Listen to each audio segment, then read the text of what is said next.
నువ్వేదో ట్విట్టర్ లో పెట్టి నేనేదో నోరు జారినా నన్ను క్షమించండి అంటే వదిలేసేది కాదు. ఈ రోజు రాష్ట్ర వ్యాప్తంగా కాంగ్రెస్ మహిళలకి జరిగినటువంటి అవమానాన్ని తీసుకొని రాష్ట్ర వ్యాప్తంగా దిష్టి బొమ్మల్ని దగ్ధం చేసిండ్రు.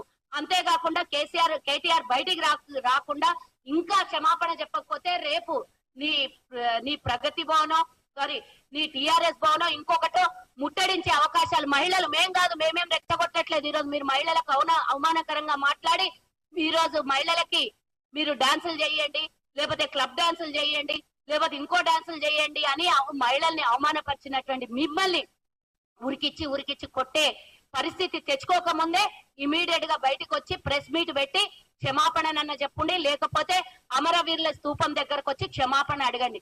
లేకపోతే ఇంతకు మించి మీరు ఇంకా మిమ్మల్ని ఇట్లనే వదిలేస్తే రాను పిచ్చి పీకులకెళ్ళి జైలుకెళ్లే పరిస్థితి, పిచ్చి ఆసుపత్రికి వెళ్లే పరిస్థితి వస్తది.